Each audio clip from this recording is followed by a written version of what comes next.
Welcome to the Seer Show. Join us as we explore medicine, health, mental health, mindset, and fitness, guided by lifelong seeker of knowledge, Sifu Raphael. He will lead us on a transformative journey with groundbreaking insights and extraordinary guests from around the world. Together, we'll dive into the latest holistic approaches to well-being and the profound connections between mind, body, and soul. Sifu Raphael's expertise in positive thinking, resilience, and personal growth will inspire you to reach new heights. Get ready for the Seer Show. It's time to embrace a brighter, healthier, and more empowered future. 5, 4, 0.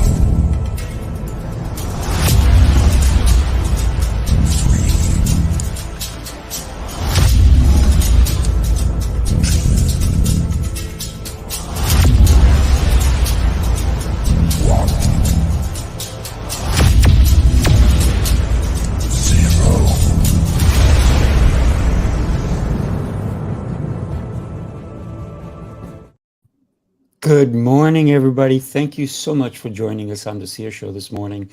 I hope you're all having an exceptional day, or at least morning. I know, Naomi, it's in the middle of your day, isn't it? Absolutely, yeah. It's 2 p.m., There 2:30 you go. p.m. Thank you so much for joining us. Everybody, just say a quick hello, and let's get into why we're here today. Chad, Hey, where are you everybody. coming from? Anchorage, Alaska. Beautiful. Ethan, yourself? Yeah, I'm in Austin, Texas. Naomi? And I'm in Cyprus, Europe, so a bit far away from you. And I'm in New York, so international, if you will, right? So we need to talk about our focus goals, and we're also going to talk about the connection between art, mindset, and mental health. And we're also going to talk about relationships, because everybody here is an expert in one thing or another, or maybe in all things. Who'd like to take it away? I'd love to hear what your insights are. Sounds like Chad is ready. Sounds All like right. Let's go for it, my friend. Well, you mentioned goal-focused planning, and you had somebody on your show the other day, not the other day, a few weeks ago, talking about the sustainability of things. And I think too often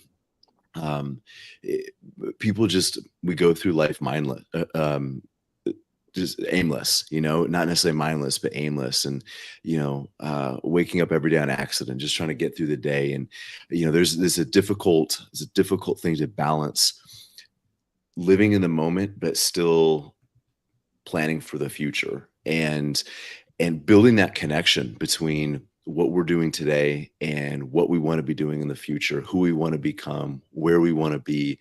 And that's I think a huge hurdle. And it goes into relationships, it goes into finances, it goes into health and fitness, so many different disciplines in life, creating meaningful, measurable objectives, and then setting up your day, setting up your habits to gradually step towards those things, work towards those things. So we live with intentionality and not reactionary. I love the habit part. Can we talk a little deeper into why people need to be intentional with their habits? Well, whether you realize it or not, most of our day is spent in habit. So much of what we do is actually automated, to which shoe you put on first, which hand you're going to stick out to open which door. We were down. We had a situation recently where we lost power, and you still walk into a room, power's out. You still walk into a room and you go to flip the light switch, because you don't think about it. When you walk into that dark room, it's your kitchen, whatever, where the light switch is, your hand just goes there automatically, even though consciously, it's not going to work. The power's out, but your body from the neck down doesn't know that, and you're responding out of habit. So a lot of our day, some people think 40 to 50% of our daily decisions are out of habit. So if you don't build those habits intentionally, chances are those habits are not going to serve you well in the future, and they can actually detract. So here's the tough thing about habits too, if we're not intentional. Mm. Bad habits or unhealthy habits usually have a long-term cost, but an immediate payoff. So just think of, the bite of cheesecake, or hitting the snooze button, or picking up your phone to watch Instagram reels instead of reading a book. There's a dopamine hit, there's a pleasure sensation, there's relief, but the payoff is negative. The consequences are long term, and the cost is long term. Good habits, getting up early, going to the gym, eating healthy, the cost is in the short term. Mm. The price is in the short term. The payoff is beneficial and long term, but it's in the future.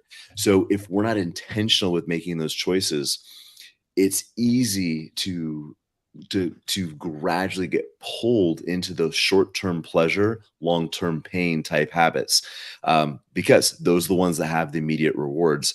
They're usually the ones that have the most negative long-term consequences. I mean, Absolutely. if you're in a reactionary state, having a bowl of broccoli or a bite of a donut, I mean, the donut is always going to look more pleasurable, and it is in the moment, but we have to have that mindset of building that future version of ourselves, and what action in the moment is going to better connect me again with where I want to be, what do I want to be doing, who do I want to become. Those things don't happen by accident. Good lives are not built on accident. They're built with intentionality. Right. One of the things that, and you talked about, hitting that light switch or putting a shoe on and all that. I think one of the things that we don't recognize a lot of times is what we do daily, right? Every day, what are we doing that reflects on the outcome at the end of the day?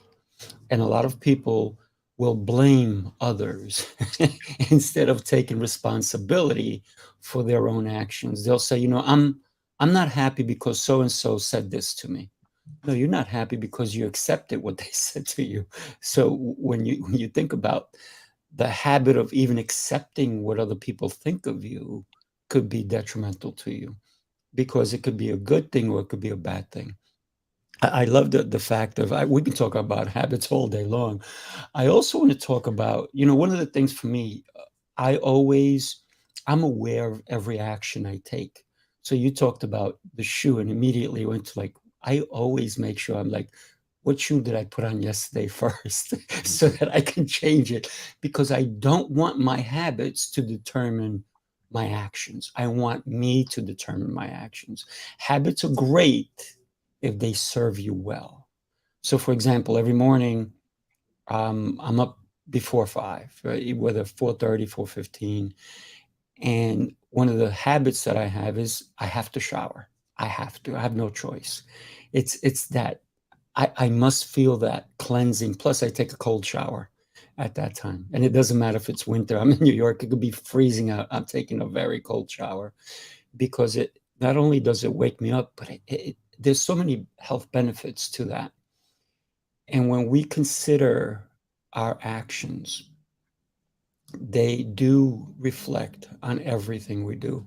So I know, Noemi, you want to talk about how we can take our mental health to a different level if we start working on the intentions, the art that's around us, all the different things. Would you mind sharing with us? Yes, absolutely. And I'm an artist. I'm not an artist by trade. I'm a self-taught artist. And I discovered actually the healing effect of art on me a couple of years ago. Then, COVID started and I went through trauma. My dad passed away, my grandmother passed away. So I had a hard time with coping with things. And I just noticed that I have to do something. And I did art before, and I was an artist before COVID too. But then I realized I really need to do something and go back to my roots and start to work with art. And I realized that art can help us express emotions that are very hard to put into words.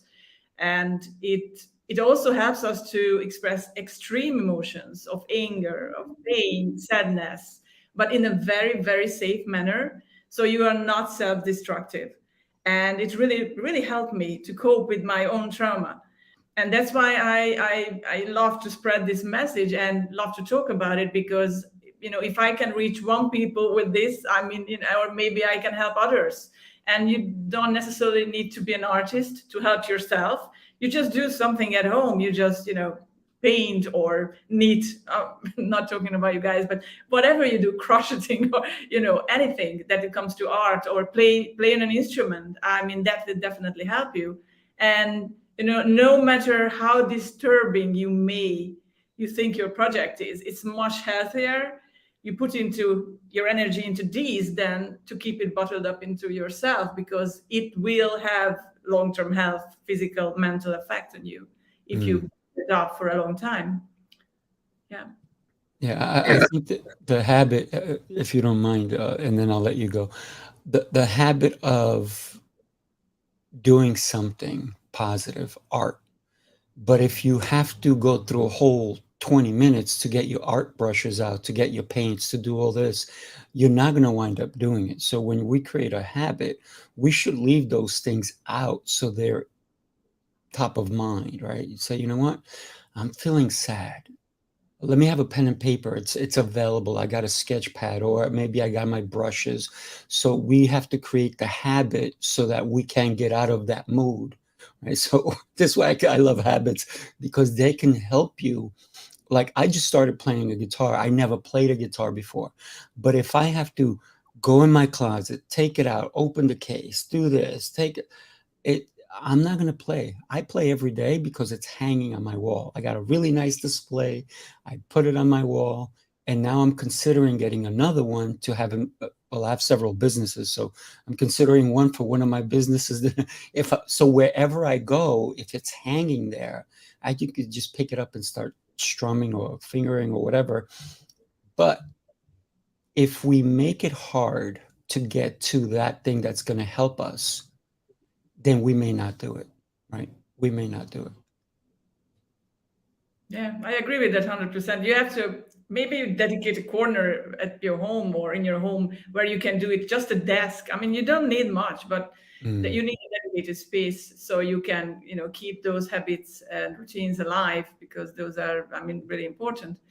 And also with instruments, I have several instruments, around the house. So if I feel like I have a frame drum, I have a hang, I have a tongue drum. So anywhere I go, I can still, play on them for a couple of minutes, and it fills me up with joy. And I mean, art gives you like kind of meditative state as well. If you do anything with art, it just, the monotony, the creativity, it's just, take you to another world for sure.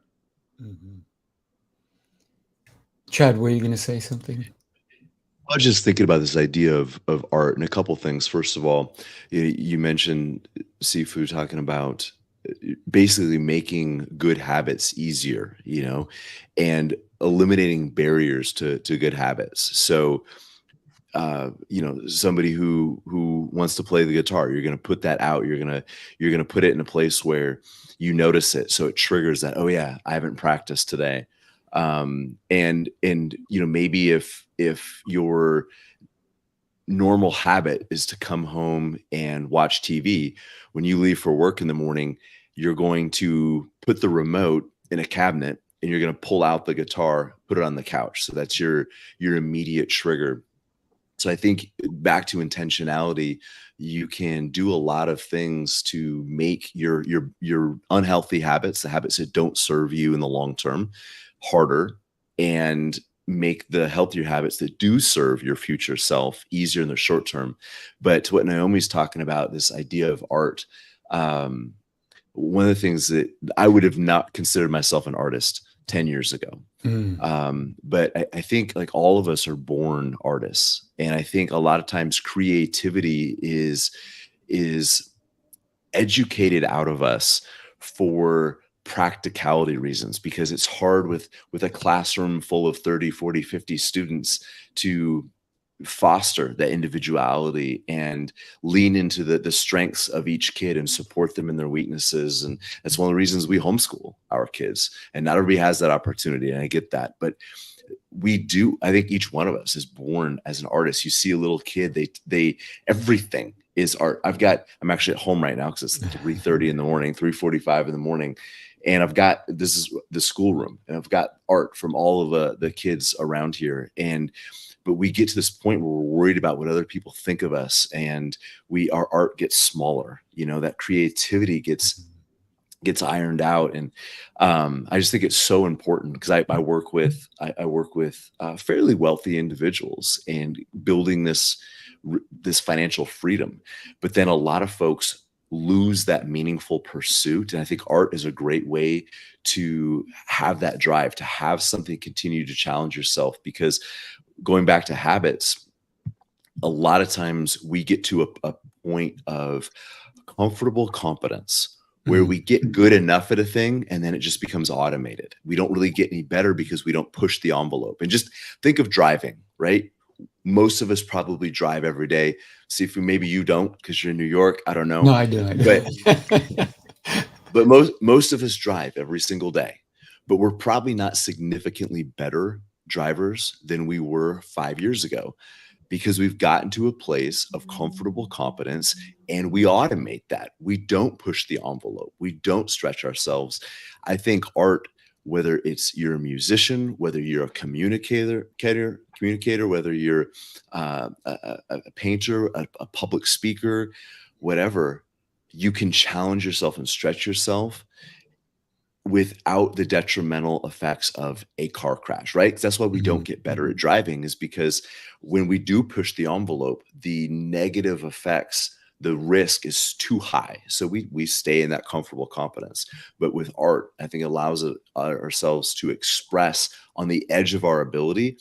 And yeah, we might miss a note, we might misspeak, we might whatever, but we can come back from that, retrace our steps, and be a little bit better next time. So I think art is so important for building a well-rounded individual and continuing to flirt with failure, or what most people consider failure, in the adventure to learn, in the adventure to become a little bit better version of ourselves. Love it. I love it. One of the things I remember a commercial, it was draw within the lines. And then there was a girl, there was a car commercial, and she's like, I'm not drawing between the lines. And she's driving and she's having a great time. So, Eisen, one of the things that I can see how in a relationship, your habits can be detrimental to your relationship, or they can build upon your relationship. Would you mind sharing? Yeah, that's right. Definitely agree. Thank you, Sifu. So yesterday I was thinking about, listening to Chad and Naomi. I was thinking about, one of the clients I was talking to, and he was saying that how his habits really are detrimental. I wouldn't say he was a client, more so like a prospect. So because he wanted to take my program, but I was asking him, do you have 2 to 3 hours a week to work on this? And, he thought about it for a minute and said, no. And I was like, what do you do that it's going to take so much time that you don't have 2 to 3 hours a week to work on something and build your dream relationship? And he said, yeah, in the mornings, it takes me 2 hours to get ready. And then afterwards, after work, I get tired and I just sit there and, let my mind race, but my body is done.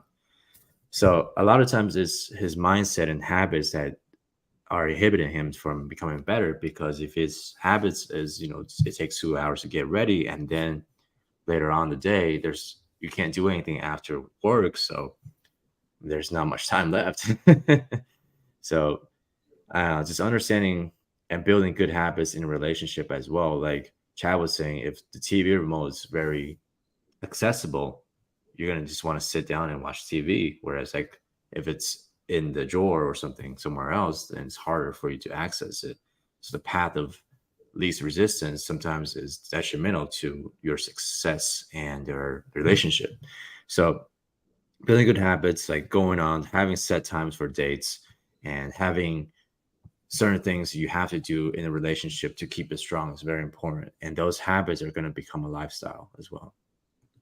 Yeah, I totally agree with that. You know, one of the things that, if you recall the movie Ghost, I know I might be dating myself, but they're doing clay work together, and that's art.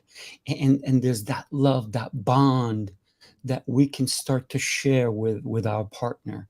And it doesn't matter sometimes to build that relationship. Sometimes people fall in love because they're friends at first, and then they create something together, right? So maybe they're doing artwork, maybe they're finger painting.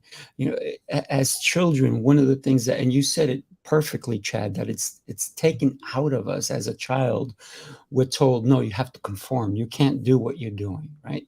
So one of the things for me I always see is, what can we do together, not only as a couple, but maybe as a family? And Chad, you talked about homeschooling, which I believe it's incredible because it gives that connection that so many people don't have nowadays. Because what happens, the parents go to work, the nanny takes care of the child, so the connection is more with the nanny than the parents. And I see that because one of my businesses, I see the nannies bringing the kids to class. I met the parents maybe once, and then it's the nannies who come. The only reason I allow that type of relationship to come into my business, because I'm very family oriented, is because I see that the kids need an outlet. So that's why they come to me. But one of the things is always, whoever brings the child, they can't leave. They have to be part of the experience. So now whoever's there, I don't care if it's grandma, aunt, whoever, they're going to connect with that child in a deeper level, because now they have to help the child do certain things. And then I say, in order for the child to get better, you need to do it at home as well. So that connection, I believe that we need to do. A lot of people, here's one thing that I have a boxing class, and sometimes I get couples. Sometimes I get people who just actually have met and they wound up getting married because they met at my place. And what ends up happening is, now I tell them, listen, this is the best thing you can do together. Because if you ever want to have a fight, at least you can put your gloves on and you can go for it. And at least it'll be a healthy mix of what you're doing. And they're like, we don't fight, we come here for that. I'm like, great, I love it. So when we consider connections, when we consider community, when we consider goals, isn't it better to have somebody in your corner? I think it's absolutely essential, especially when you look at the sustainability, right? How to make good actions last longer. Again, I work in the financial industry. Building wealth, it's not about get rich quick. It's building wealth slowly. It's a marathon, and it's difficult. It's like staying in shape. You have to commit to that on a daily basis, a weekly basis, but it's not something that happens overnight. It isn't any one day that you become fit. It isn't any one day that you become wealthy. It isn't one day that you have a great marriage. It's those little actions that you execute relentlessly with tenacity every single day. But to do that long term for decades, because that's what it takes. If you're doing that alone, if you're doing that on an island, there's days you want to give up, there's days you want to quit. And most people do. Most people do. And especially in the area of finance, a lot of times we silo that. We do finance alone. It's become taboo. We don't talk about it. I mean, same thing with relationships, Isaac. We don't talk about everything's fine. You know, oh yeah, our marriage is great. Oh, things are going great with our kids. Like, we don't share those areas of our lives. We end up doing them in isolation. And too often people quit because we don't have that community. And that's one of the things that makes, like, I think CrossFit so successful. It isn't the programming, it isn't the equipment, it's the community, because most people are more willing to let themselves down than to let somebody else down. So if I'm making a commitment just to myself, again, whether that's financially, emotionally, fitness wise, health wise, if I've got a community around me that holds me accountable, I'm much more likely to stick with that thing Mm. than if it's just between me and me. Because for a lot of folks, if it's just between me and me and I quit, nobody else knows, I can just stuff that goal, underneath the mattress, so to speak. Nobody ever knows that was anything important to me. But if I put that out there and I've got you guys holding me accountable to something, my chance of success and adhering to that goal and overcoming failure, overcoming setbacks is so much higher. Yeah, without a doubt. One of the things that I do every day is I post a fitness workout. I did one this morning, and I did a chair workout. And it wasn't your typical workout, right? People usually don't work out with a chair. So I'm showing people how you can do anything, and in 5 minutes you can start to get in shape. 5 minutes is not going to get you in shape, but hey, after 7 days you've done 35 minutes where normally you would have done 0, right? So every day, I think, Naomi, you've seen some of my videos, Yeah, I right? mean, And for me, I've always posted videos here and there, but I decided in 2022, the beginning of it, I wanted to change people's lives without having them pay a dime, pay anything. So I posted on my socials. And one of the things I said is, let me do something that's easy enough for them to do, to follow, to go with it. And so I've had people in their 60s, 70s, people 18 years old follow me, and they're like, what a great workout, this, that, the other. And it's like, oh, I didn't know I could do that with a medicine ball or kettlebell or dumbbells or exercise band. But it's about getting started. And we talked about making it simple, right? Putting the remote control away for your TV, get rid of it, right? Now, what do you have to do? You have to get up to change the channel if you need to. So what happens, what's happened in America? We've become the laziest country, right? And what happens when we look at somebody else working really hard? What do most people say? They question it. Like, what are you doing? Why are you working so hard? You should slow down. Otherwise, the boss is going to want me to work hard, right? So we need to take accountability that if we want to change something, it starts with us. Thoughts? absolutely. And you mentioned that we always need someone in your corner.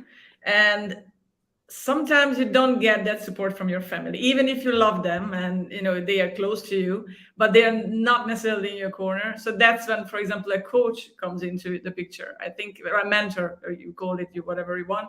But I think that's so important that you always have someone to walk with you and to help you, and to be in your corner, because there are some days in your life and you don't have anyone, and that mental health and problem with that comes into the picture, and people losing their lives and giving up because they just don't want to continue because they don't have anyone in their corner.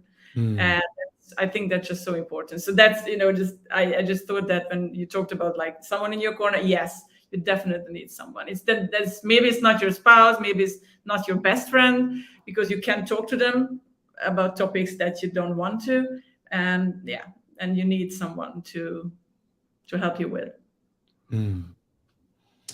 Very interesting when a lot of people, they claim to be an open book, but they have hidden chapters, right? Everyone has hidden chapters for sure. Everybody has a hidden chapter. Ison, one of the things that I'm thinking, that when you help someone as a coach, your goal is not for them to pay you. Your goal is to have the satisfaction of them meeting someone special in their lives. Because what winds up happening, what's the ultimate goal for a dating coach? Right. I basically follow their goals. So like whatever their goal they have set for them, and I want to help them achieve it. And a lot of times I challenge them a lot. So they're like, hey, I want to do this. I'm like, no, you can do a lot better. Let me do this for you. And it's all about the mindset, right? A lot of times they think there's no way I can get there. I'm like, okay, yeah, that's a very small goal. We got to aim bigger. You got to shoot for the stars if you want to land on the moon, right? So That's part of it. And having a good support system is very important.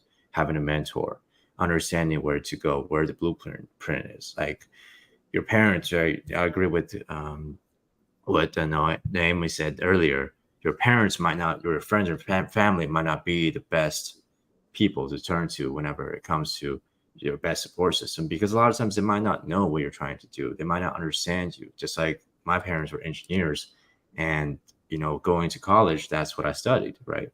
But then if my parents were professional athletes, they would have taught me to, hey, play sports, and this is the route to go if you want to get a scholarship or be in the league somewhere, right? So that's why it's important to understand and be surrounded by people that have done it in the past. Definitely.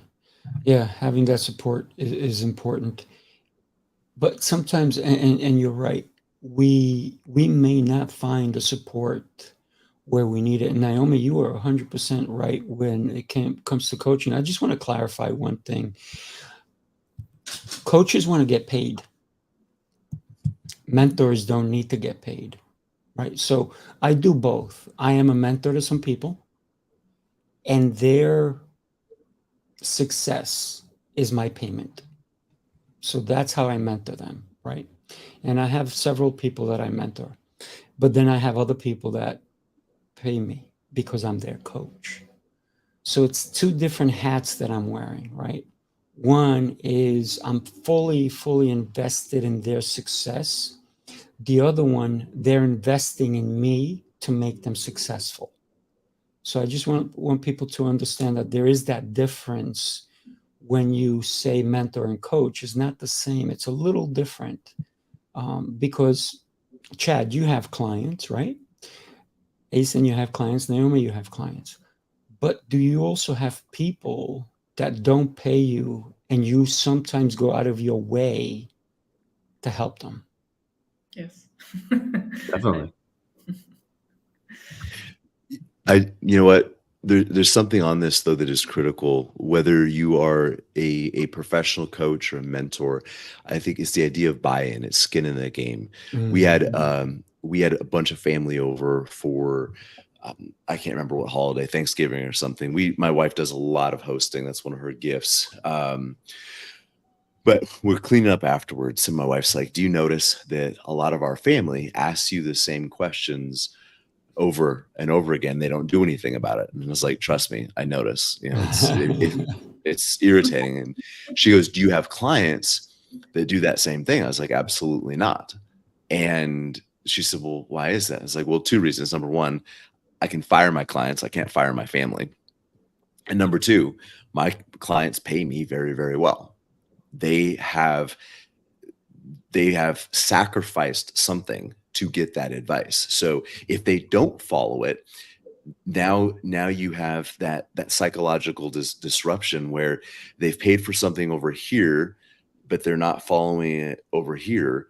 And so I think even in a mentoring relationship, there has to be some sort of buy-in. There has to be a sacrifice, because people don't follow free advice. As a coach, you're trying to push somebody, you're trying to get them to do something they wouldn't normally do. Maybe push them a little further along a path that they were already on, or get them on a new path that they haven't started yet. But it's pushing through discomfort and pain and again, those setbacks that we talked about. So even in a mentoring relationship, I try to make sure there's still buy-in, because I can't want a better future for somebody more than they want it for themselves. And I've run into that a lot, where you feel yourself giving, but you want more for them than they want. And that's where coaching breaks down. It's where mentoring breaks down. But again, like if somebody has, they're actually paying for that mentor and they're paying for that coaching, if it isn't followed, which still sometimes happens, right? But at least there's that cognitive dissonance where that person has to wrestle with that idea that I told myself it was important enough that I paid the money. I bought the package. I signed up for the seminar, whatever, but I'm still not going to follow it. So there's that cognitive dissonance. And I think that can be created in a mentoring relationship too. But again, that's where that art, I think, comes in. Like how can you give something without maybe a financial price tag to it. But Mm. there's still some sort of a cost, so people feel like they're a part of the process. And I think that mentor relationship is more successful when both parties have to make a sacrifice to be in that relationship. Oh yeah, without a doubt. I've fired clients, and now I don't work with somebody right off the bat. We do a assessment. If they're willing to do the work, then I'll take them as a client. I'll even let them try it for a month. And if I don't see them doing their work, even if they go, yep, I'm in, I want to buy the whole, nope, sorry, this is not going to work for me, because then I'm not being satisfied, right? So as a mentor, I have to be satisfied that you're doing the work that you're asking me for, or the guidance you're looking for. And for me, I have mentors and I have coaches. I listen, my mentors probably deliver more to me than my coaches, without a doubt. But why do I pay my coaches? Because I want something that they can give me. Can my mentor give it to me? Yes, but they're already giving me so much. So that's why I have both. And for me, that's the important thing for me. So my mentors, exceptional human beings. I mean, if I had to pay them what they're worth, I'm talking millions of dollars is what I would have to be paying them. Probably on a monthly basis. They give me so much. But if I did not understand the value of what they're giving me, then I would be robbing them, right? I would be stealing from them. So for me, it's important to understand that if you are going to mentor somebody, you're right. If they don't value you, it's not worth your time. But if they value the lessons that you're going to be helping them along, it's everything. It's totally everything. Well, you kind of said this in not so many words, but before somebody works with you, Sifu, you make it difficult for them. And, we're taught to make it easy for people to buy your services and things like that. But if you are a coach, and I look at myself as a coach, I'm a wealth coach, you're looking for that long-term relationship, because a lot of what we are providing here in this group is not something that is clicked on like that. It isn't a transaction, it's a transformation. So that means that we're looking for a longer term connection, which I believe means we should make it harder to get started, because we've got to filter out the people that don't really want it bad enough to make the sacrifices necessary. And I was just thinking, as you were talking, I'm going to date myself now, going back to the old Karate Kid movie, right? The Mr. Miyagi didn't charge anything, but he made it difficult to get started. There is a sacrifice many sacrifices that Daniel had to make, because there was a buy-in necessary. I just think to some of my mentors, and one of them actually lives in New York City, Nick Murray, tremendous author, speaker, huge part of why I'm at where I'm at today professionally. But mentors, I think, do often, there's some sort of an on-ramp where there's work that has to be done, work that has to be shown. And a lot of times a good mentor, what they're willing to pour into somebody else is commensurate with the amount of work and effort that is shown on the part of the student. Without a doubt. How important, Asen, is it for your partner? You've helped them get together, right? That's why somebody came to you. And now they may be asking you for some dating advice because they're already in the relationship. Maybe they're 3-6 months in. How is it important for the partner to buy in to the goals of each other? It's extremely important.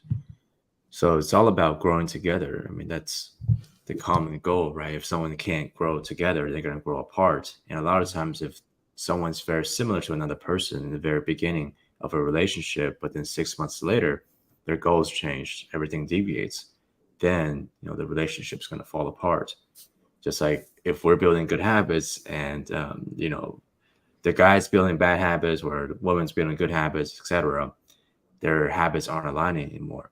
Before, they might have connected on watching movies together, or going out to drink. But if the guy all of a sudden wants to go to the gym and doesn't want to sit on the couch anymore, but the woman still does, then they can't really have anything in common. So it's important to grow together as humans and also in a relationship. So how important is it to project your future goals, even on a date? Maybe even on Very a first important. date. Yeah. Like I would say set boundaries all the time, right? So like, this is what I want, this is what I don't like, right? I want kids, I don't want kids, right? And tell them that, hey, I was talking to this girl. It's like, yeah, I see myself as a millionaire in the future because I was a millionaire at 27 and I lost my money. And then she was like, oh, I don't like millionaires. And then, there's disconnect, right? And then I was like, why don't you like millionaires? Because she thinks, oh, they're selfish, they're overworked, right? But then I'm like, I gave all my money away. That's why I don't have any more money. So it's all about the mindset and differences in that. So that's why we wouldn't get along, because if my goals are different than her goals, and what she thinks she knows, or what she thinks defines me, is different than what I think defines myself, then that's, I think that was your question. Yeah, no, right on. So when we consider relationships, and even Chad, how many kids do you have? 6. What? Yes. Yeah. Yes, And I I- love it. And I was chuckling when Eisen was talking, because one of the first things I asked we weren't even officially dating yet, and I told her this is not good advice. Like, I wouldn't recommend doing this. But I told her, like, hey, if this relationship is going to go anywhere, I need you to be willing to homeschool my kids, my future kids, and she starts crying, and she's like, that's what it takes. And here we are. That was almost 20 years ago. Wow. And we did get married. We did have kids, and now she's homeschooling them, even though we had to have a little come to Jesus moment with the kids last night, because a couple of them weren't pulling their weight. We're like, guys, you're going to live in this house. This is the kind of work you're going to do. But anyways, I was just thinking about that. Like, I didn't put my goals out there in the right way. There was a healthier, more tactful way to do that. But even as an early 20-year-old, I was like, hey, this is what is important in my life. Can you get on board with this? And I thought that was going to scare her away. And when it didn't, I was like, I've got somebody here that might be worth me risking more for. Yeah. We have 6 kids. Wow, congratulations. I'm number 10 of 12, so. Oh, that's awesome. So I had a similar situation where I had a partner, and I said, listen, for the next 2 years, this is what I need to do in order to build this particular business, because I knew exactly how it was going to go, where was it going. Are you on board? Absolutely. I said, look, I may only be able to see you on Sundays. And you can come. I have this time slots available. You can come to the place. We'll have dinner. I'll order stuff and whatever. Never did it. And then that relationship went south because they claimed that they were going to be part of it, and then they turned out not to hold up their end of the bargain. And so what winds up happening is, it was for the better, because it taught me that this is not the right person for me, because they were not on board. They did not see my vision. They had their own vision. And sometimes we have to have a shared vision, even if we have to adapt, like your wife adapted. She goes, and you said she cried, right? And then you guys had a moment where she said, you know what? This is also what, maybe I wasn't even thinking about it, but now it makes sense, because I see the image. I see the image in the future. I can see your dream, but I don't want to just have it be your dream. I want to be part of that dream. So I think that's where the connection has to come in, where we become part of the ultimate dream. And if we're a couple, or if we're a family, who's driving the bus, and who can take over if that bus driver gets tired, right? So I think that's important. and just I notice it so much in my line of work too, because there's often one spouse or the other who is more of the financial person that handles the investments, that handles the budget, that handles the planning. And oftentimes people will say, oh, my spouse doesn't need to be at the meeting, I'm the one that handles that. But to your point, and to what Eisen said earlier, like, that might be true, but you're still building your lives together. At least you should be.